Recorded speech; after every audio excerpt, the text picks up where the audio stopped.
Hello students, हम class 10th का chapter 3 कर रहे हैं जिसका नाम है pair of linear equations in two variables. इसकी एक्सरसाइज 3.6 चल रही है और आज इस वीडियो में हम क्वेश्चन नंबर फर्स्ट का सेकंड पार्ट कंप्लीट करेंगे। लास्ट वीडियो में हमने इस एक्सरसाइज के फर्स्ट क्वेश्चन का फर्स्ट पार्ट कंप्लीट कर लिया था। अगर आपने वो वीडियो नहीं देखी है तो मैं यहाँ आई बटन पर प्रीवियस वीडियो का लिंक डाल देती हूँ, आप चाहें तो वहाँ से चेकआउट कर सकते हैं। तो स्टार्ट करते हैं फर्स्ट क्वेश्चन का सेकंड पार्ट। देखिए यहाँ हमारे पास ये दो इक्वेशंस गिवन हैं और हमें इनके सॉल्यूशंस फाइंड आउट करने हैं, ठीक है, by reducing them to a pair of linear equation. अगर आपने लास्ट वीडियो नहीं देखी है तो आपको ये समझ नहीं आएगा कि हमें इनको कैसे सोल्व करना है। मेथड वही सेम है जो अभी तक हम पिछली एक्सरसाइज में करते आए हैं, लेकिन यहाँ सिर्फ एक स्टेप का डिफरेंस होता है। हमें सबसे पहले इनको जो है सिंपल जो हमारी लीनियर इक्वेशन होती है उस फॉर्म में लेकर आना होता है, ठीक है।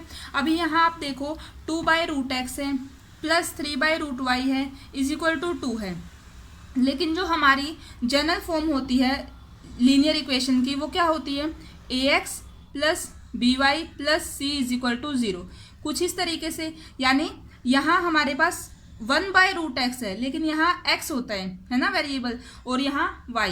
तो इनको हम क्या करेंगे, देखो जो ये 1/√x है इसको यदि हम कोई और वेरिएबल मान लेते हैं कि let 1/√x is equal to a, इसको हमने a मान लिया, और सेकंड जो है 1/√y इसको हमने b मान लिया। a और b भी वेरिएबल हैं जो हमने इक्वल लिए हैं 1/√x और 1/√y इनके, ठीक है।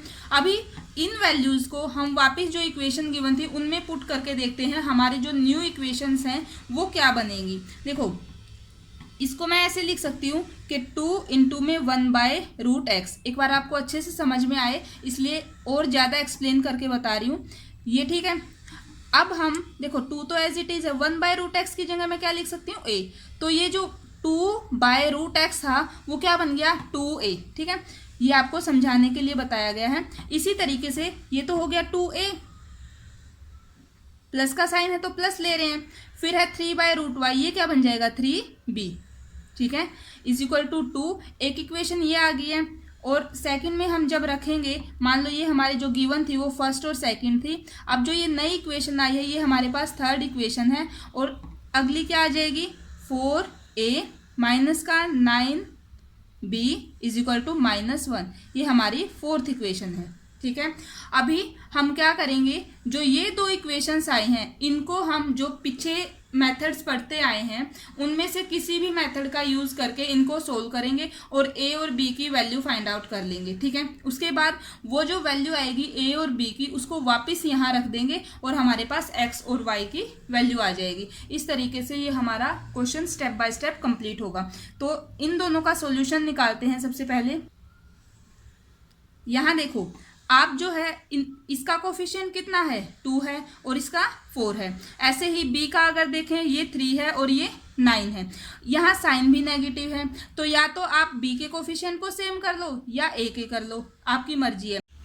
अगर आप a के कोफिशिएंट को सेम कर रहे हो दोनों इक्वेशन में, तो यहाँ 4 है तो हमें थर्ड इक्वेशन की 2 के साथ मल्टीप्लाई करवानी होगी, ठीक है। अगर हम b के सेम कर रहे हैं तो हमें थर्ड इक्वेशन की 3 के साथ मल्टीप्लाई करवानी होगी, तब दोनों के कोफिशिएंट 9 हो जाएंगे और इक्वल हो जाएंगे, है ना। तो हम क्या कर रहे हैं मल्टीप्लाई, आपकी मर्जी, आप a के सेम करो b के सेम करो,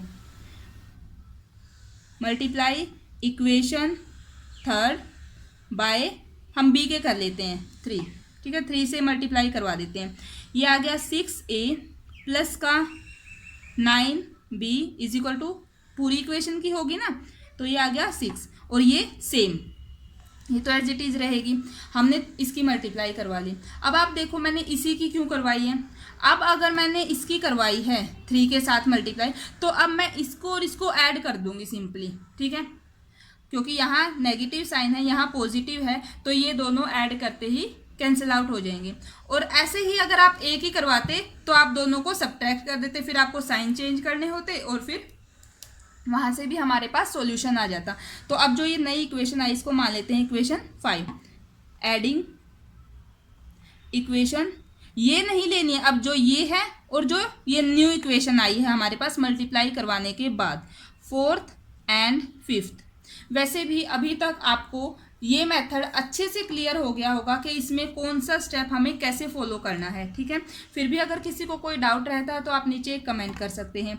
हमारे पास है 4 इक्वेशन और 5 को हमने ऐड करवाना है। फोर्थ इक्वेशन क्या है, 4a minus 9b is equal to minus का 1, और फिफ्थ क्या है, 6a प्लस का 9b इज इक्वल टू 6।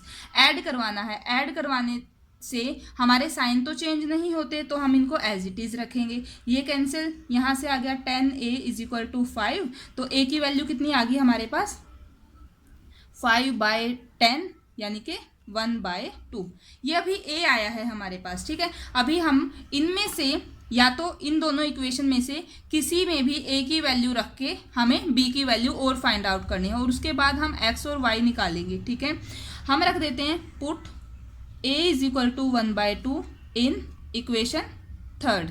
मान लो हम थर्ड में रख देते हैं, थर्ड या फोर्थ हम किसी में भी रख सकते हैं।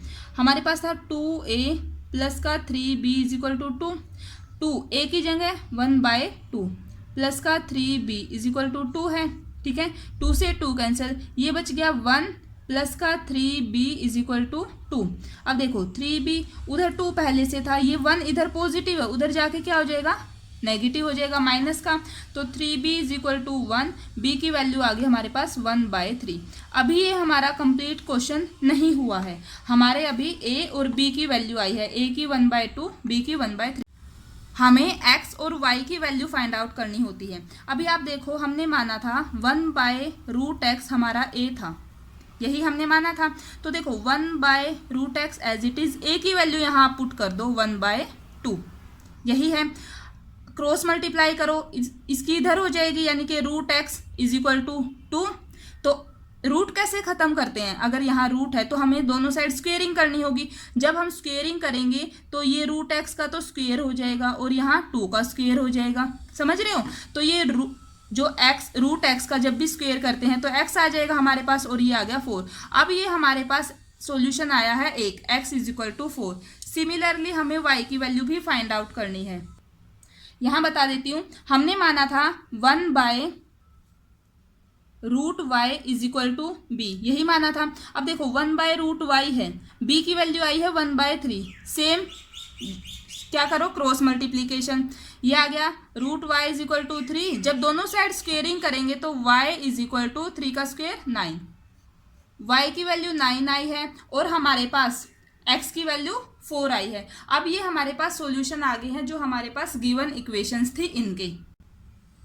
आई होप आपको क्वेश्चन अच्छे से समझ में आ गया होगा। देखिए सेम वही स्टेप्स हम फॉलो कर रहे हैं जो अभी तक पिछली वीडियो में हम करते आए हैं, उनकी आपको अच्छे से प्रैक्टिस हो गई होगी। यहाँ सिर्फ हमें क्या ध्यान रखना होता है, जो हमारे पास जो भी अलग से हमें कुछ टर्म दिख रही हैं उनको हम अनदर वेरिएबल मान लेते हैं, ठीक है। जैसे हमारे पास पहले जब हम क्वेश्चन कर रहे हैं तो वहाँ हमारे पास इसी फॉर्म में इक्वेशन होती थी, ठीक है। लेकिन यहाँ हमारे पास या तो डिवाइड में आ रहा है या फिर मल्टीप्लीकेशन में कुछ हो रहा है, तो वो जो भी अलग टर्म हमारे पास आ रहे हैं उनको हम अनदर वेरिएबल मान लेंगे और उसके अकॉर्डिंग हम आगे क्वेश्चन को सोल्व करते हैं।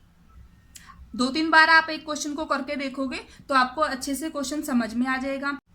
तो फ्रेंड्स ये थी हमारी आज की वीडियो। अगर आपको मेरी वीडियोस अच्छी लग रही हैं, आपके लिए हेल्पफुल हैं, तो प्लीज़ वीडियो को लाइक करना, चैनल को सब्सक्राइब करना और अपने फ्रेंड्स के साथ शेयर करना। Thank you.